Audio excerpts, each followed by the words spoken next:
All right, today we're going to talk about digging into the why. I think this is something that we've kind of brushed over. It's just all over the place when we're doing our appointments. It is one of the most important things. But today, all we're going to talk about is digging into the why. Now, when you're setting the appointment, we kind of talked about setting quality appointments and sort of digging one or two questions into the why. So that was on a previous training. This is pulling out the backhoe and digging into the why in the appointment and going 2, 3, 4 layers deep if we have to. We've done our report, we've done our role and purpose, we've asked our health questions, kind of what we talked about last time. We've asked some financial questions, and then this is where we go. I go, hey, great, I have one more question, and this lets me know how to help you best. Hey, what are you needing, or what are you looking for this coverage to do for you? And then what do we do after that? Who remembers exactly what do we do after that? You guys have been on here. Karen knows, she's smiling. What is it? Come on, someone unmute. What do we do after? Definitely help you with that. No, we asked a question. What do we do? Shut up. Shut up. And Or we could very kindly go wait for a response. Again, shut up just works in my brain better. Whatever version of that you like. And it's funny because I love teaching this stuff and I'm running some appointments, and I had one last night, and I asked that it's been a little while since I've gotten there, and I asked that question last night, and I went, oh, shut up. Because I almost just kept talking over myself. Right. There's one thing training, there's one thing doing. And I was like, listen to yourself. And I sat back, and I'm telling you, I've done this for 6 years. It felt like forever when I asked this question. And I always say, hey, what are we needing this coverage to do? What are we looking for this coverage to do? What are you wanting this coverage to do? All of those words work. Which one sounds good, feels comfortable coming out of your mouth, right? That's where, again, we can copy this and try to do it exactly like me, but I really want to kind of throw different ideas so that whatever it is comfortable. For me, it's like, hey, what do you need in this coverage to do for you guys, right? Inevitably, then you're going to get one of two responses typically. We're not sure, or in case something happens to me. Okay. If it's we're not sure, it says, okay, no problem. I typically protect people in case of an unexpected death, disability, maybe even a critical illness. What are you, out of those, what's the biggest priority for you? Well, probably the first one. Okay, so death? They're like, yeah. Like, they don't want to say it, right? It's like, probably they won't even say it. It's like probably the first one. So that's like, hey, I'm not really sure. Or again, they're going to say, well, in case something happens to me. We ask, we go, what do you mean by that? And we shut up again.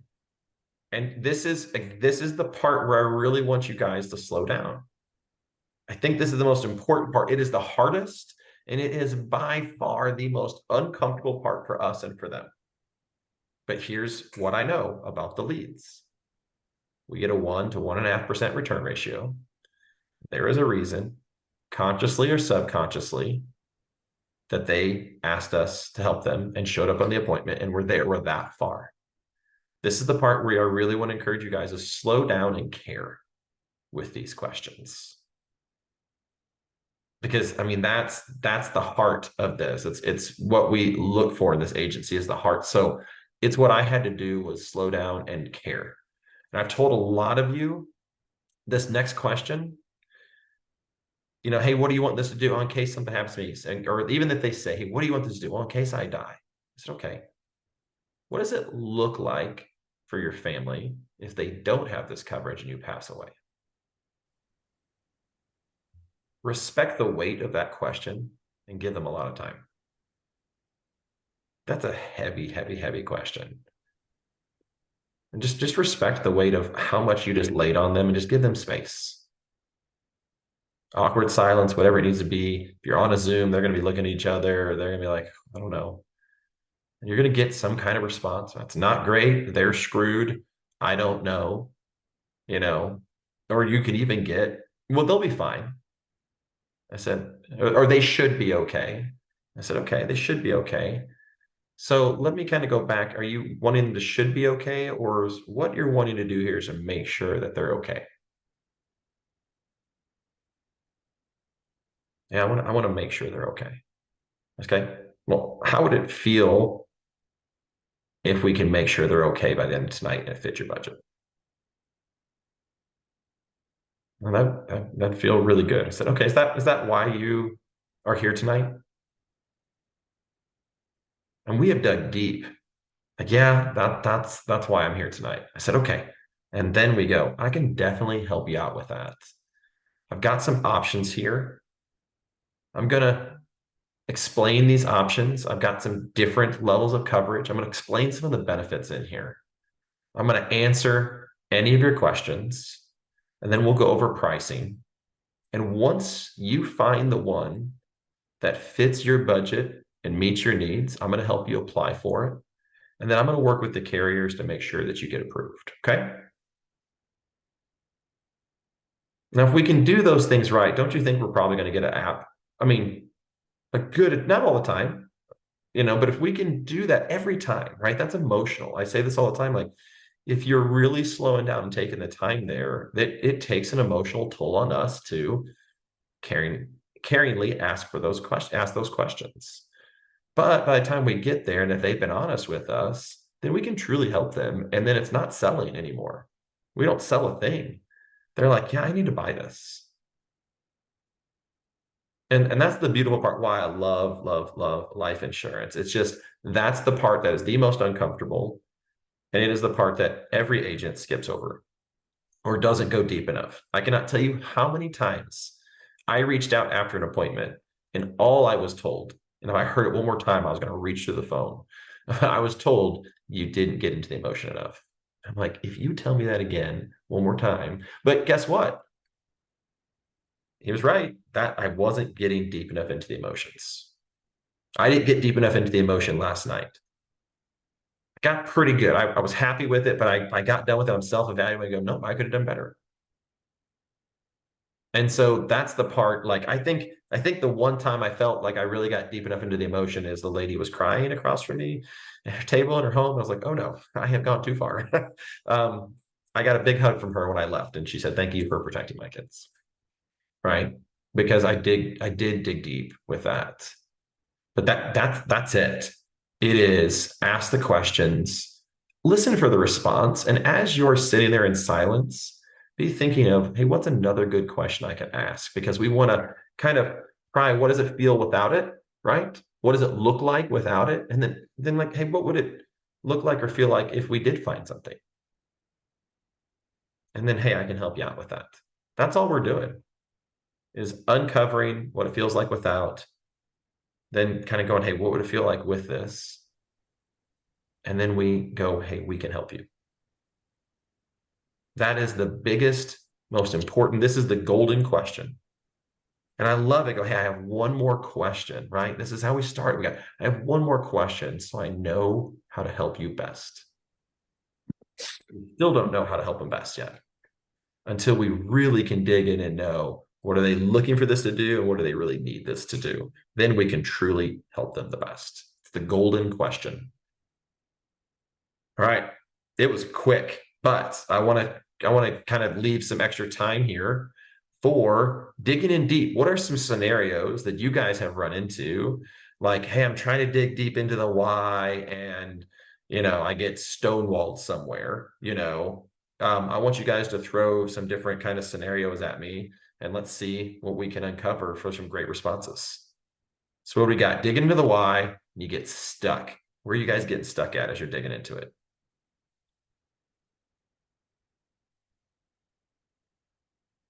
Come on, Wes, Britt, Karen, Chris Murphy. I'm gonna call out some of my more veterans on here. You guys I've got got a out. that I'm trying to think of. As a matter of fact, I have them written down of my hard ones, but um, I think my biggest wall that I'm hitting is like I'm not going to say all of them, but I know 75% of the time it's a lot of like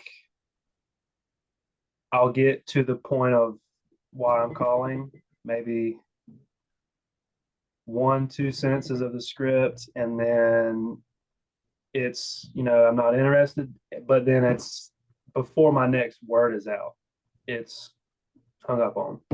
So it's kind of like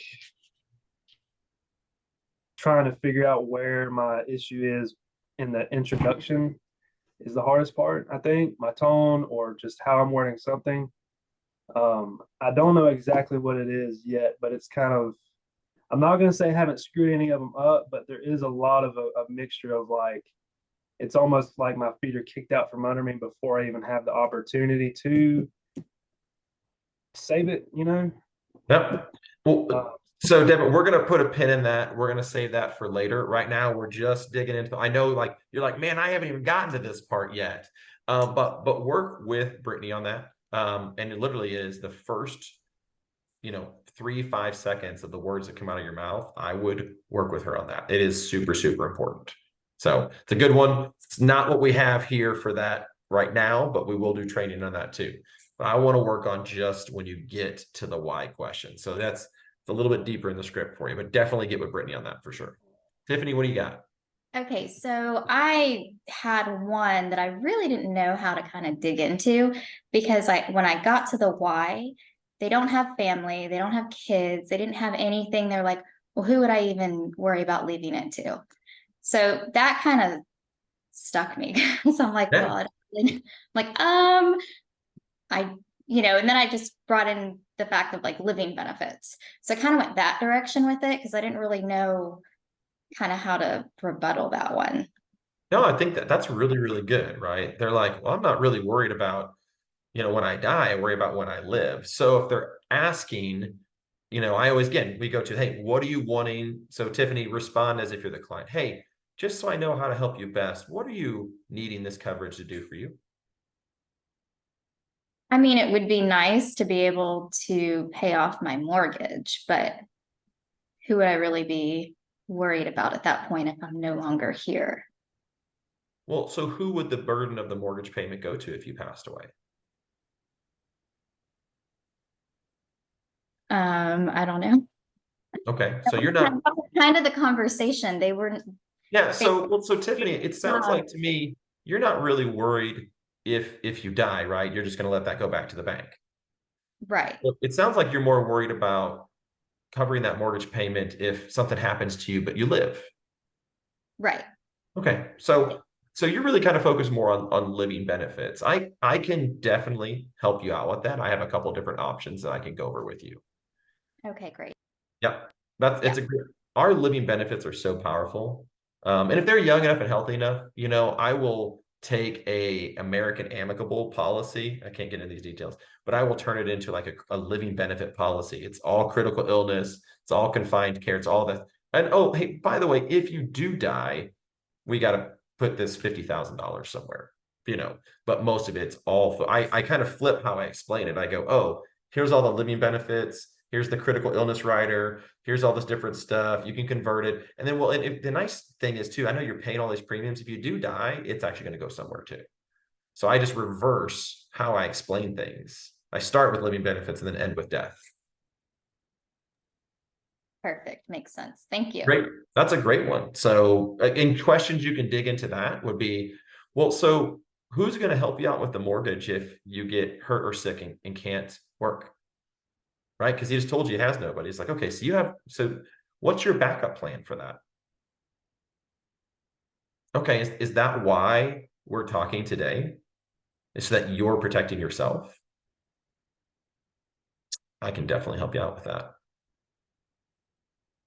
It's a good one. It's a rare, but I've run into those. And I mean, I've had people like, I don't care about, I've had many interesting things said about people and their kids, and how much they don't care.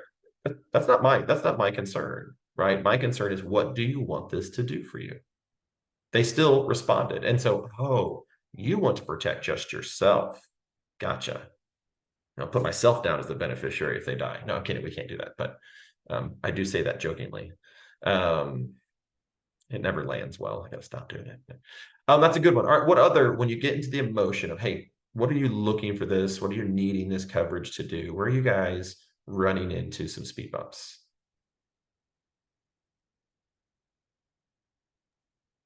I mean, I can have one. It's going to be due to their age. They do have money in the bank and they want a full payoff. How would you overcome that? Why? They've Right. you dug in, and I know how to do CPC, of course, but just the overcoming that and painting that picture. What would you say there? So they have something, they're a little bit older, right? They don't qualify for term or full payoff, Right. but they have money in the bank for the mortgage. Yes. And so, the question, okay, well, we got money in the bank for the mortgage. Okay. Well, do you necessarily want to have to use that money for the mortgage? Right? It's number one. And then CPC is so good. Like, well, hey, can you share with me the plans with the house if they passed away? So then it's because then what the beautiful part with that, Wes, is I'm going to use the logic of the money and the really lot and the emotion of what's going to happen. It's going like, well, do you want to have to use that money? I said, what if we can give you time so that you can figure out if you need to use that money or not? So you have time to, I get back to time to grieve properly. I don't know if you guys know the statistics out there, but if it's a husband and wife and one of them passes away in older age, it is 12 months before they can make a good decision. That is a proven statistic. It's 12 months. And so I'll even bring that up. I said, hey, we know it takes up to 12 months for people to make a good decision if they lose a loved one. How did it make you feel knowing you didn't have to make any decisions about the mortgage or that money for a period of time? How would that make you feel that the last memory you left your spouse is just the memory of time and space so that they can make good decisions with that money? Good. That was a good one. Karen, what do we got? I had one that I didn't close, which irritates me, of course. But cancer, he has cancer. He's going through chemo right now. So you would think he's got a pretty strong why, right? And he's younger than the 70-year-old female, but he wanted full payoff. And so my deal was, I can do guaranteed, right? That's all we can do. But I got into the why, got into the CPC. I said, what else is out there? What else do you have? He does have some other policies. He's about 250,000. So would that not be for, I mean, what is that there for? What do you want that there for? Who is, I mean, is Janet going to be able to live on that? Why did you respond? That's what I went into. Okay, well, there's a reason that you wrote in and said you needed information about this. Because you're going through chemo.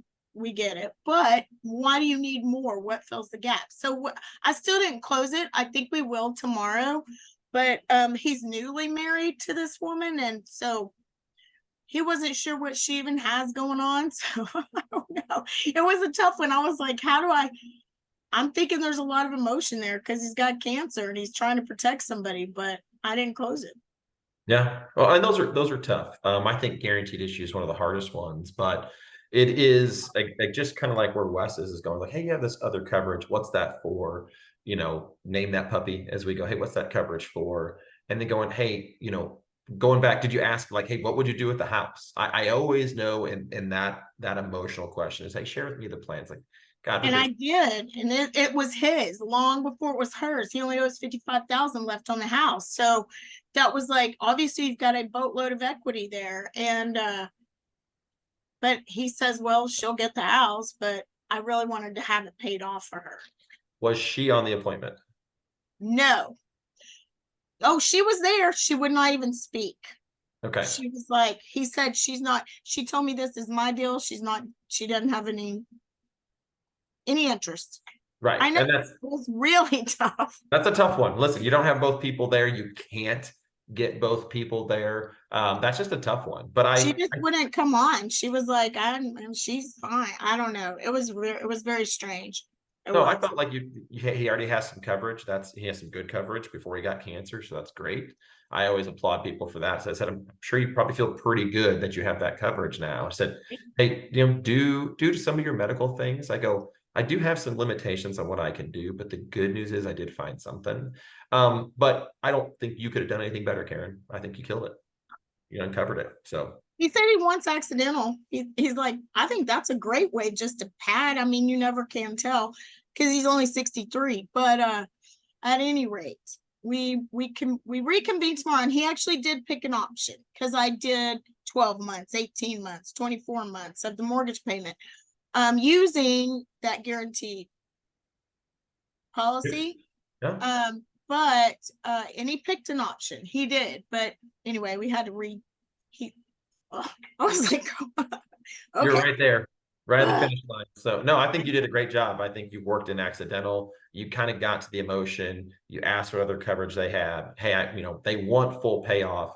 It is the biggest thing with asking these questions is I always say, someone's like, oh, they're looking for $1 million term. In general, everyone's looking for $1 million, like always, Yeah. but it is interrogating what they have and then setting up their expectations for what they can actually get. It's tough. I think you did a good job. I don't have much more to dig in there. I think you'll just write that app up here in a couple of days.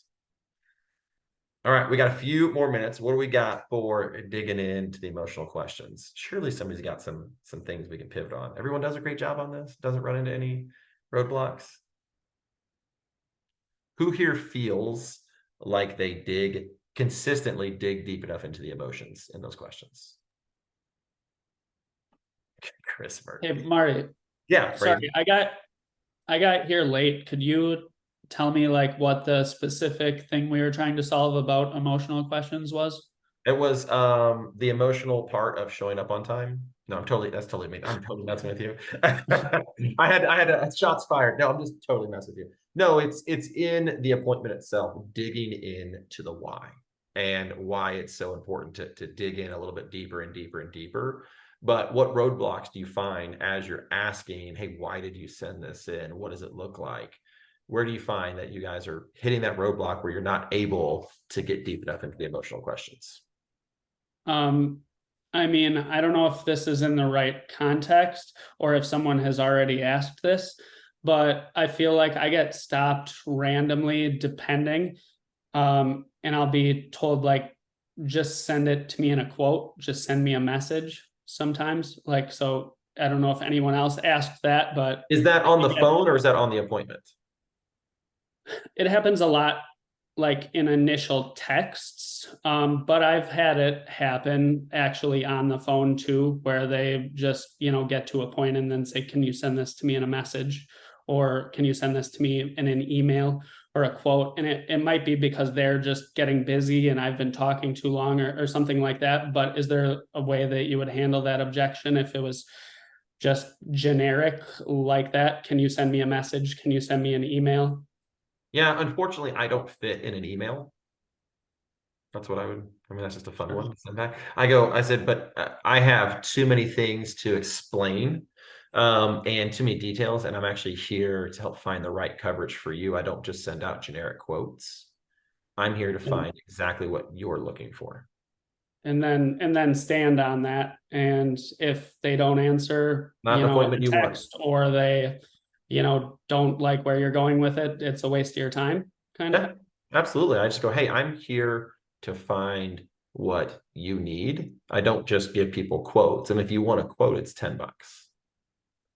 Right. I guess for me that helps me to just rationalize and understand how to think about it that way too, because at a certain point, like just with a lot of other businesses, I wonder if there's not just people that aren't worth continuing investing your time into because they're putting up too many walls with you. Yeah. And it's goes, hey, I can't, unfortunately, I can't just send a quote.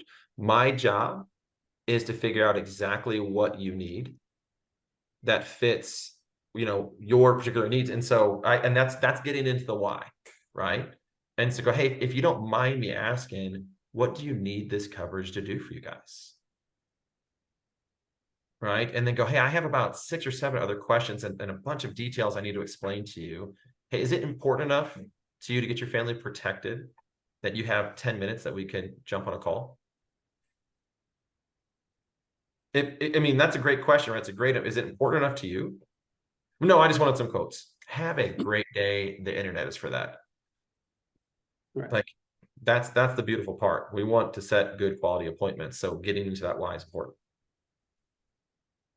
Yeah, but I don't know. I think for me that was a good thing to have a little like clarification on. So thank you, because I think in the beginning you can either process it one of two ways, like, wow, I wasn't a good enough salesperson, or you could process it the other way and say, maybe this person's just not at a certain point. Now, obviously, if I'm a good agent, I should be helping most people, and this isn't something that happens often. But it happens like often enough for me to wonder, should I be wasting my time with those people? So anyway, it's good to like hear that it's okay to maybe move on and just stay busy and productive elsewhere with people who want my time. Yep. So thanks. And just think, when someone asks you a question like that, always think like, how can I ask a question in return to like elicit more of an emotional response? Because that will tell you everything. Right. Yeah, Tiffany, their quote is specific to them. It's all case by case. I don't do things generically, but I just go with like, hey, is it important enough to you to find coverage that fits your specific needs to protect your family? If so, I just need 10 minutes. That will tell you everything you need to know right there. Marty. Yeah. Ephraim, what do we got? I think I might have gotten confused. That's why I'm asking. The why is when setting the appointment, or is that during the appointment? This one is for during the appointment. This is, we dig a little bit into the why, setting the appointments, but the last question you should be asking before you go into quotes is, hey, what are you really looking for this to do? Even if you talked to them earlier that day and asked that, I'd be like, well, I kind of asked them that the day before. I said, well, you asked them surface level, and if it's a couple, you only asked one of them. So Usually. you didn't get the full answer. It is super important that the last question before you go to quotes is, so I can help you best. Okay. What do you need this coverage to do? Because I mean, I love Tiffany's, right? Tiffany's like, you're showing them death benefit. This person's going to look at it and go, I don't care about death benefit. I care about if I live. I care about me. You're quoting them. You're showing them something that they have no interest in whatsoever. You really understand the weight of that question and how it will guide us is so important. Because if not, we're just kind of firing in the dark, really, right? We don't really know what they want or need. We have no idea. We have no idea what their plans are with the house. They have no idea what their thoughts are. And now we're just showing generic numbers on the screen, which are just quotes. They aren't customized and specific to them because they can't be, because you don't know what they're looking for. Yep. So it's a super important. I can't tell you how many times I've had quote, because I always get some quotes together based on what they initially tell me, on the call. And then I'm sitting there going like, oh man, I got way deeper and I have to pivot.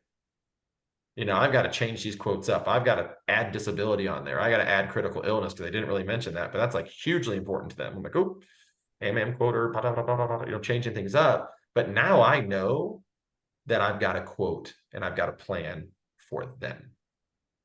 That's why it's so important.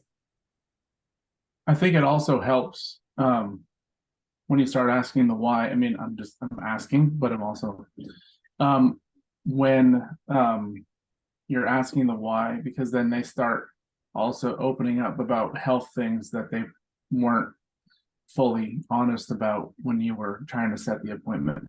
At least I had a situation yesterday. Yep. Absolutely. Got to dig in. So, all right, I got time for one more. Britt, did you have one? Well, I raised my hand. I don't know if there was anything I could have done with this. It was very interesting. And this was with Ephraim.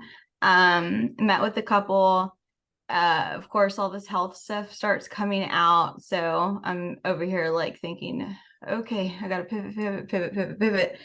But in asking the why and can, what do y'all want this to do for you? What do y'all need this to do for you? And then it was like reverse back of, well, actually, whenever we got this in the mail, well, we reached out because we wanted to see what all y'all could offer us. And so it's like, okay, well, there's a lot of things that we can do with our license. And then I just kind of went into a little bit of financial stuff and able to come to the conclusion that it doesn't make sense for them to do it because of how much coverage they have, but also like the income that they have coming in as retired individuals. And then in the end said, hope that, I don't know if there's anything that I missed. I mean, I did say like, do you want to use that life insurance for that? Was that the purpose of that, or was that for this? And I don't know if there's any more digging I could do. And then at the end of it, and looking back, I really feel like it was more of an interview, because they asked if they could give our info to their church and if we could do Zooms with their church. Right. So, I mean, I would, again, that scenario, I always want to go back to, hey, when you initially saw, what can you do for us? I go, this is about protecting. I go back to the basics, right? Hey, what you responded to was protecting the home in case of an unexpected death, a critical illness, living benefits, a disability. When you saw that, what made you respond? Right. I mean, I know you guys went a different direction. But it's still, I'm going to go back to my guns over and over again. Well, what else can you guys do? I was like, well, we actually help people protect their retirement, shore it up, and we help build, cash value retirements for other people. A lot of times I do it for clients' kids.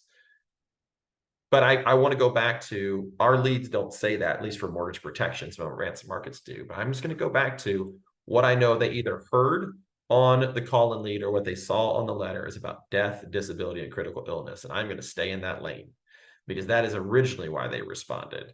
And so this is a little bit of a one-off situation, but I'm always going to stick back to, this is what you saw, this is what you heard, this is the 1 to 1.5% of the people that they responded because they saw this.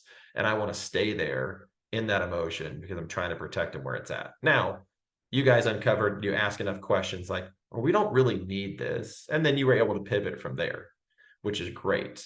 And I always go, well, I've done that with clients. Like, you uncover, ask all these why, like, so what does it look so let me run with this really quick, Brett. Hey, what does it look like financially if one of you passes away? We're actually really all set. We have great income, and like, the income doesn't really stop. Like, and I said, okay, well, what did you guys want this coverage to do for you? I'm like, well, I mean, we were just kind of curious. Okay, well, you have phenomenal income. Is this more of a need, or is this more of a luxury item for you? That's what I ask. I go, is this, you don't really need, this is more of a luxury item to you, isn't it? They're like, yeah. And I said, okay, well, how would it feel knowing you had extra coverage if we find something that makes sense? And then I'm going to go in for a different approach, right? And then I'm gonna handle, it's luxury. I'm gonna be a little more laid back. I'm not gonna press. It's just going like, hey, let's just see if this makes sense. And then I'm gonna press on the living benefits. I think that usually gets people if they can get in there. But that looks like a luxury item. We didn't get to the emotion. So, all right, guys, I'm gonna leave it there. I like to keep this short. I want you guys to take away some nuggets, not overwhelmed with too much information. But dig into that why. Dig. Next week, I'm going to work on, I'm going to get very, very practical and talk about and show you guys how I literally present, how I explain. We're going to kind of talk about AMAM or Dignity Solutions, maybe both at the time, but I'm just going to go over exactly how I explain everything to the clients in my presentation. And I'm just going to kind of do it as if it's over the phone, but I want you guys to hear how I break everything down, how I ask questions, and see if that helps you. All right, guys, go out there and get it. We'll see you next week.